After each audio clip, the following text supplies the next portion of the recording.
السلام علیکم جی، کیا حال چال ہے؟ امید ہے میری تمام بہنیں ٹھیک ہوں گی۔ آج میں جو ناول پڑھنے جا رہی ہوں اس کا نام ہے نیا دل مبارک، جو کہ نئے سال کے حوالے سے ہے، جسے لکھا ہے سائمہ نور نے۔ بہت ہی رومانٹک ناول ہے۔ چلیں جی میں پڑھنا سٹارٹ کرتی ہوں۔ مجھے آپ سے کچھ کہنا ہے، اروا نے بمشکل والے جذبات کو قابو کرتے ہوئے آواز نکالی تھی۔ آنسو تھے اب گرتے اور تب گرتے۔ پاس کھڑی زینب اپنی بڑی بہن کو بہت سمجھانے کے بعد اب بے بسی سے اس کو گھور رہی تھی۔ جی کہیے ذہن نصیب، ریان نے اپنی فی الحال تازہ منگیتر کی بات کا شوخی سے جواب دیا۔ وہ اس وقت آفس میں تھا۔ وہ مجھے کہنا تھا کہ مجھے کھانا پکانا نہیں آتا، اروا نے ریان سے کہا۔ دراصل اروا اپنی اور ریان کے رشتے سے ہی خوش نہیں تھی اور وہ اس رشتے کو ہر صورت ختم کرنا چاہتی تھی۔ جس دن سے گھر والوں کو ریان اور اس کی فیملی پسند آئی تھی اور رشتہ فائنل ہوا تھا، اروا نے حتی الامکان کوشش کی تھی کہ رشتہ ہونے نہ پائے۔ رشتہ طے ہونے کے بعد گھر میں ہمہ وقت رونی صورت بھی بنا کر رکھی۔ بطور احتجاج کئی دن خاموش بھی رہی، مگر سب بے سود ہی ثابت ہوا۔ امی نے بے مروتی کے تمام ریکارڈ ہی توڑ ڈالے اور اس تمام عرصے میں اروا سے یوں بیگانہ ہو گئی جیسے وہ اجنبی تھی۔ صرف یہی نہیں، جہاں موقع ملتا وہ اروا کو سخت سرزنش بھی کرتی تھی۔ اروا بھی ان کی ہی بیٹی تھی، اس نے بھی رسم کے وقت ساس کے سامنے برے منہ بنائے۔ اگر اماں ابا کی عزت کا خیال نہیں ہوتا تو وہ صاف کہنے والی ہوتی کہ وہ کسی اور کو پسند کرتی ہے، لیکن زینب کی دہائیوں اور ڈراووں نے اروا کو ایسا کرنے سے باز ہی رکھا۔ ویسے بھی اروا میں اتنی ہمت ہی کہاں تھی۔ ہاں، لیکن وہ اب بھی کوشش کرنا چاہتی تھی تاکہ اروا اور ریان کا رشتہ ٹوٹ جائے۔ کوئی بات نہیں اروا جی، میری آپا کی شادی ہوئی تو انہیں بھی پکانا نہیں آتا تھا۔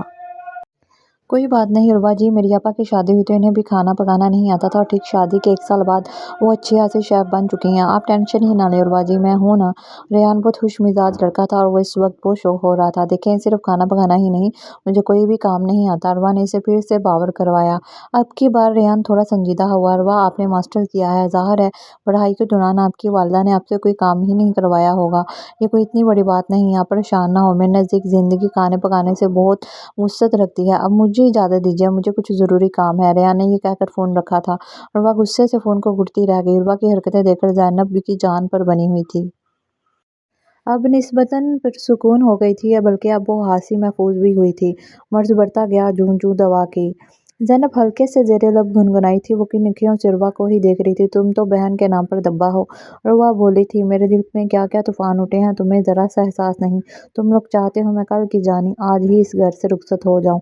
کب کے رکے آنسو اب اروا کے گالوں پر بہہ رہے تھے۔ تم تو پاگل ہو، اچھا سا رشتہ اور اتنا برو لڑکا گھر بیٹھے مل رہا ہے اور تم اس ہیرو ٹائپ خالی خلی برم دکھانے والے لڑکے کے پیچھے پاگل ہو رہی ہو۔ اپنی آنکھیں کھولو اروا۔ اور تم اس ہیرو ٹائپ خالی خلی برم دکھانے والے لڑکے کے پیچھے پاگل ہو رہی ہو۔ اپنی آنکھیں کھولو اروا۔ کچھ نہیں تو موازنہ ہی کر کے دیکھ، صاف سمجھ میں آ رہا ہے۔ کہاں وہ BCom کیا ہوا اور ایک مینجمنٹ کی جاب کرنے والا پیار محبت کے چکروں میں بڑا فضول لڑکا، اور کہاں ریان بھائی الیکٹریکل انجینئر، اتنے سوبر، اتنے نائس، تمہاری عقل پر پتھر پڑ گئے ہیں۔ زینب نے بہت ہی صاف کوئی سے کہا۔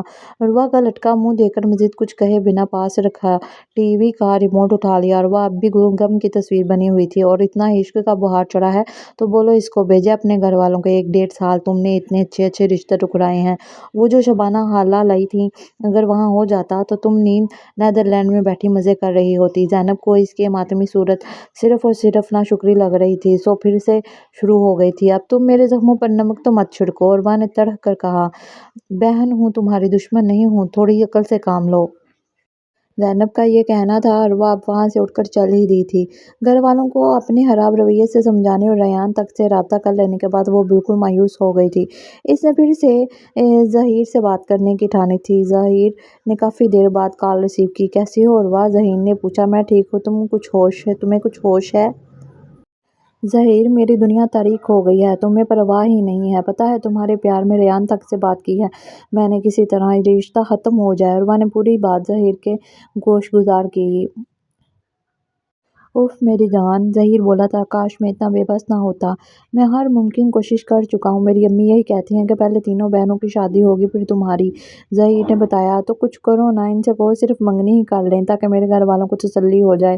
اور وہ ہار ماننے کو تیار نہیں تھی۔ جان، تمہیں پتہ ہے تمہارے بغیر جینے کا تصور نہیں کر سکتا میں، لیکن میں کیا کروں، کوئی ماننے کو تیار نہیں۔ ظہیر نے کہا۔ کچھ کرو मैं कुछ करो, मैं मर जाऊंगी। ज़हीर उर्वा रो देने को थी। हाँ जान, थोड़ा वक्त दो, ज़हीर ने कहते हुए जान छुड़ाई। मैं तुम्हें किसी और का होते हुए कैसे देखूंगा, ये सोचा है तुमने? ज़हीर ने उर्वा से कहा तो उर्वा कुछ देर के लिए तो इसकी बातों से दहल गई। यार तो इतना सीरियस है, तू करता क्यों नहीं कुछ? अरसलान जो ज़हीर के पास ही बैठा था इनकी बातें सुन रहा था। वो अरवा को भी जानता था और इन दोनों के अफेयर्स के बारे में भी जानता था, लेकिन ज़हीर के दिल में क्या था ये वही जानता था। इतनी फजूल लड़की है, ज़रा सा टाइम इस पास इसको लिफ्ट किया करवा दी, ये गले ही पड़ गई। मैं पागल हूँ ऐसी लड़की से शादी करूँ जो मंगनी के बाद भी मेरे पीछे पड़ी है, खुद ही संभल जाएगी। ज़हीर के लहजे में बला की लापरवाही थी। अरसलान को अफसोस हुआ, यार उर्वा अच्छी लड़की है। अरसलान ने फिर भी हल्का सा एहतजाज किया, हाँ तो कर ले तू, मुझे कोई इंटरेस्ट नहीं, मैंने तो अपने घर में जिक्र तक नहीं किया इसका। अरसलान फिर से कंप्यूटर की तरफ मुतवज्जो हो गया। यार तूने गलत किया, वो तेरी वजह से 1.5 साल से अपने घर वालों को रिश्तों से इनकार कर रही है और तूने घर में बात तक नहीं की। अरसलान कहे बगैर नहीं रह सका। तू मामा ना बन इसका, इतनी बेवकूफ़ लड़की को लाइफ पार्टनर बनाने का मैं तसव्वुर भी नहीं कर सकता, जिसे किसी बात का शऊर ही नहीं। वक्त गुजारी की को जो मोहब्बत समझे मेरी बला से बाढ़ में जाए। अरसलान महज इसे अफसोस से देखने के अलावा और कर भी क्या सकता था। मेरे नज़दीक ज़िंदगी के मानी खाना पकाने और खाने से कहीं ज़्यादा वुसअत रखते हैं। मुझे इस बात से फ़र्क नहीं पड़ता कि तुम्हें खाना पकाना आता है या नहीं। कुछ माह पहले अपने सुनहरे ख्यालात का इजहार करने वाला अब इसके रूबरू बैठा था। 4 कुर्सियों पर मुश्तमिल चौकोर खूबसूरत डाइनिंग टेबल पर बैठी उर्वा मासूमियत से अपनी आंखें सटपटाते हुए अपने रूबरू शोहर को देख रही थी। कहानियाँ मेज़ पर टिकी हुई थी, मेज़ पर पिज़्ज़ा रखा हुआ था और बात के सिर्फ इसकी शक्ल शिमला मिर्चें, मुर्गी के टुकड़े और पिघली हुई पनीर के अलावा किसी भी बात में पिज़्ज़ा से मुमासलत ना रखता था। खासकर ऊपर से जली हुई डोर और बाकी मांदा चीज़ों की मिली-जुली खुशबू। इतनी मेहनत करके ये सब खराब करने की क्या ज़रूरत थी उर्वा? रेहान कभी उर्वा को देखता, कभी पिज़्ज़े को देखता। सीधे साधे सब्जी तरकारी जैसे खाने तुमसे नहीं बन पा रहे तो पिज़्ज़ा ट्राई करने की क्या ज़रूरत थी? बिला वजह इतनी चीज़ें ज़ाया की। रेयान के लहजे में सख्त कुफ़्फ़त थी। वो थका हारा घर लौटा तो जला हुआ खाना देखकर बहुत बेमज़ा हुआ था। उर्वा की मासूमियत काबिल-ए-तारीफ़ थी। ऐसा नहीं था कि इसे खाना पकाना नहीं आता था, बल्कि इसे तो अच्छा-खासा खाना पकाना आता था, लेकिन वो रेयान से इस बात का बदला ले रही थी जब इसने किस शान से बेनियाज़ी से इससे कहा था कि इसे कतई फ़र्क नहीं पड़ता कि वो खाना पकाना जानती है या नहीं। अब वो देखना चाहती थी कि इसके सब्र की क्या हद है। मैंने सोचा कि कोशिश करने में क्या हर्ज है। अरुवा ने फिर इसी भोलेपन से कहा, अच्छा अब इसको साइड पर कर दो, मैं कुछ ऑनलाइन ऑर्डर करता हूँ। रेयान मोबाइल देखता हुआ वहाँ से उठा था। अरुवा भी पिज़्ज़ा उठाए इसे शॉपर में डालने उठी थी। पता नहीं ये किस मिट्टी का बना है, इसे कुछ बुरा क्यों नहीं लगता, ना किसी बात पर गुस्सा आता है। वो हर काम उल्टा करती, पोहड़पन के रिकॉर्ड कायम कर दिए थे इसने इन 2 माह में।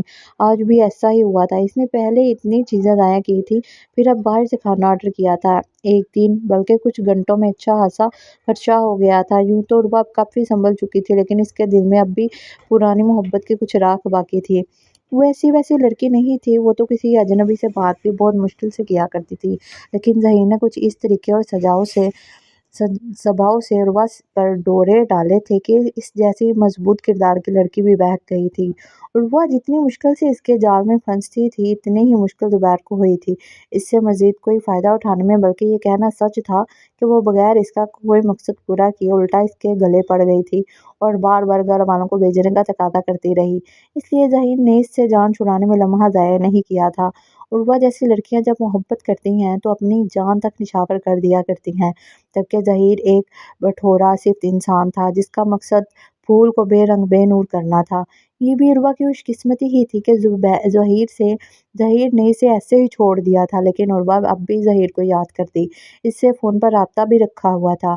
ज़हीर अब भी उर्वा से मोहब्बत के दावे करता और कहता कि इसने बहुत जल्दी की, थोड़ा सा इंतज़ार नहीं कर सकती थी। ज़हीर के मुँह से ये सब सुनकर उर्वा के ज़ख्म नए सिरे से ताज़ा हो जाते हैं। इसे अपने खुशमिजाज मोहब्बत करने वाले शौहर का प्यार भी नहीं नज़र आता था, बल्कि वो ये सोचती, काश रेयान ने इनकार कर दिया होता। नया साल शुरू होने वाला था। रवा, मुझे जनवरी के बाद 15 दिन की छुट्टियां मिलेंगी, मैं सोच रहा हूँ कहीं बाहर जाने का प्लान करते हैं। तुम क्या कहती हो, कहाँ जाना चाहिए? अपनी तो रेयान ने ऐसी बात कही कि कोई और बीवी होती तो खुशी से उछल जाती, लेकिन वो तो रुआ थी मोहब्बत की मारी। अब ये घूमने के बहाने पूरा दिन मेरे सर पर सवार रहेगा वहाँ। रुबा ने बेजारी से सोचा, हाँ देख ले, मुझे इतनी दिलचस्पी नहीं घूमने फिरने में। रुबा ने कहते हुए टीवी का रिमोट साइड पर रखा। रेहान ने हैरत से अपनी इस खूबसूरत मगर बेहद आदम बेजार टाइप बीवी को देखा। कोई भी बात इसे खुश नहीं कर सकती थी। वो बहुत ही बादिल हुआ, लेकिन अपने तासुरात काबू में रखे और लैपटॉप पर झुक गया। रेहान, मुझे कुछ शॉपिंग करनी है। शादी के बाद आज पहली बार रुबा ने रेहान से कोई फरमाइश की थी। ज़ैनब की मुतवक्का मंगनी के लिए अरवा को अपने लिए और ज़ैनब के लिए कुछ चीज़ें लेनी थी। हाँ अरवा, तुम चली जाना ज़ैनब के साथ। रेहान ने होश दिली से कहा, नहीं मुझे आपके साथ जाना है। असल मैं ज़ैनब को सरप्राइज़ देना चाहती हूँ। ठीक है। रेहान को कहाँ एतराज़ हो सकता था। वीकेंड पर चलते हैं, रेहान ने नरमी से अरवा को देखते हुए कहा। उर्वा सर हिलाकर रह गई। शहर के सबसे मशहूर और बेहतरीन शॉपिंग मॉल में खड़ी वो एक शानदार बुटीक से कुछ कपड़े देख रही थी। रेहान भी लगे हाथों अपने लिए दूसरी तरफ सजी कुछ मर्दाना चीज़ें देखने लगा। उर्वा मगन सी ड्रेसेस देख रही थी क्योंकि इसकी समातों से एक जानी पहचानी आवाज़ टकराई। यार देख देख लो, तुम्हें जो अच्छा लगे। वैसे भी तुम पर सब कुछ जचता है। उर्वा का दिल डूब कर उभरा। आवाज़ ज़हीर की थी, अम्मी कुछ कहेंगी तो नहीं? शादी पर भी इसी रंग का लहंगा लिया था और अब दानिया की शादी पर भी। नसवानी आवाज़ कुछ कहते कहते रुक गई। अरे नहीं मिसेज, मेरी अम्मी बहुत नरम मिजाज हैं। फिर तुम इनकी इकलौती बहू हो, कुछ नहीं कहेंगी, बेफिक्र रहो और ले लो। वो ये कहकर काउंटर की तरफ मुड़ा था। उर्वा एक तरफ हो गई। वो ज़हीर ही था, साथ बहुत प्यारी जाज़ब नज़र लड़की, दिलकश सी लड़की थी। वो जिस इस्तेहकाक से इससे बात कर रही थी, साफ लग रहा था कि इसकी बीवी है। और मुझे इंतज़ार का कहते कहते खुद इसने कब शादी कर ली? मेरी शादी भी तो 2 माह पहले ही हुई है। उर्वा का सर चकरा। इसके जहन में अनगिनत सवालात सर उठा रहे थे। यानी वो मुझसे शादी करना ही नहीं चाहता था, सिर्फ मुझे टाल रहा था। और मैं क्या क्या करती रही, अपनी फैमिली से लड़ती रही, इतने प्यारे दिल वाले शोहर के साथ भी कभी ढंग से बात तक नहीं की। या अल्लाह, ये मैंने क्या कर दिया? रेहान बेहतियार रेहान की तरफ मुड़ी थी। मुझे घर ले चलें, तबीयत खराब हो रही है। उर्वा ने कहते हुए रेहान का बाजू थामा तो रेहान ने फौरन इसकी जानिब तफक्कुर से मुड़ा। क्या हुआ? वो एकदम परेशान हो गया था। चक्कर आ रहे हैं, दिल घबरा रहा है। ओहो चलो। रेहान ने एहतियात से इसका हाथ थाम लिया। उर्वा ने पहली बार रेहान को नरमी से देखा था। उर्वा की आंखों में शर्मिंदगी ही शर्मिंदगी थी। उर्वा जितना सोचती इतनी ही शर्मिंदगी इस पर हावी हो जाती। कोई शख्स इतना धोखेबाज हो सकता है? वो आंखों में आने वाले आंसू साफ करती। कोई शख्स महज वक्त गुजारी के लिए किसी के हालत जज्बात से यूं भी खेल सकता है? वो बहुत हसास थी इसके लिए। ये बात इतनी आसान ना थी। भूलकर भी आगे बढ़ जाती। वो कई हफ्ते ये सिमरदा रही। बोझल दिल के लिए शर्मिंदगी का एहसास किसी तौर पर कम होने में नहीं आना था। बहुत बर्दाश्त करने के बाद इसने अपनी छोटी बहन से ये बात शेयर की। वो ज़ैनब के गले लगकर फूट फूट कर रो दी। शुक्र करो रवा कि इस मोहब्बत की बेवकूफ़ी में आकर तुमसे कोई और संगीन गलती नहीं हुई और तुम्हारी शादी भी खैरियत से हो गई। और वो मोहब्बत भी एक अयाशी है जो हम मिडिल क्लास लड़कियां अफोर्ड ही नहीं कर सकती। शुक्र करो कि तुम इस मोहब्बत के खुमार में अम्मी और भाइयों के सामने खड़ी नहीं हो गई। और सबसे बढ़कर रेहान भाई, इन्हें भी कुछ नहीं पता, अब भी कुछ नहीं बिगड़ा है। बल्कि खुदा का शुक्र अदा करो कि इसने ज़हीर का असल चेहरा दिखाकर तुम्हारी आंखें बर वक्त खोल दी। अब भी कुछ नहीं बिगड़ा। खुदा का शुक्र अदा करो कि इसने ज़हीर का असल चेहरा तुम्हें दिखाकर तुम्हारी आंखें बर वक्त खोल दी। तुम अपनी ज़िंदगी मज़ीद बर्बाद करती रही और अपना सुनहरी वक्त भी। ज़ैनब ने कहा तो उर्वा ने बेसाहता अपने आंसू पूंछे। ठीक थी तो कह रही थी वो, अब भी वो अपनी ज़िंदगी में आगे बढ़ गए, अपने घर को अपनी जन्नत बनाएगी। इसने एक अज़म से सोचा। अरवा किचन में मसरूफ़ थी जब इसका मोबाइल बजा। इसने एक हाथ से कॉल रिसीव करके फ़ोन कान से लगाए। जी रेहान कहिए। वो साथ साथ काम कर रही थी। अरवा, आज न्यू ईयर नाइट है, कहीं चलना है बाहर? रेहान कुछ दिनों से बदली बदली उर्वा को देखकर हैरान था और खुश। आज डिनर बाहर करते हैं, रेहान ने फिर से कहा। नहीं रेहान, रहने दीजिए, आज आपको घर में ही बाहर का डिनर करवाऊंगी। उर्वा को ये बात में चहकार थी। वो तो ठीक है उर्वा, रहने दो ना यार, बाहर से कुछ लेते आता हूँ। तुम कहो तो। रेहान आज अपना मूड बिल्कुल खराब नहीं करना चाहता था, सो डर डर कर बोला। रेहान, मैं फ़ोन बंद कर रही हूँ, आप जल्दी आइएगा। रुबा ने मजीद बगैर कुछ सुने फ़ोन रख दिया। रेहान घूरकर फ़ोन को घूरता रह गया। अल्लाह खैर करे। खाने के साहब का तजुर्बों को याद करता हुआ वो ज़ेरे लब बड़बड़ाया था। रेहान घर पहुंचा तो घर आईने की तरह चमक रहा था। जहाँ हर चीज़ हर जगह पर सलीके से रखी हुई थी, वहीं खाने की اشتہا انگیز خوشبو سے پورا گھر مہک رہا تھا، اور وہ بھی میچنگ جیولری، نفیس میک اپ کے ساتھ خوبصورت چکن کاری کے دیدہ زیب لباس، سفید فراق میں ملبوس شہزادی ہی لگ رہی تھی۔ کہیں میں کسی غلط گھر میں تو نہیں آ گیا؟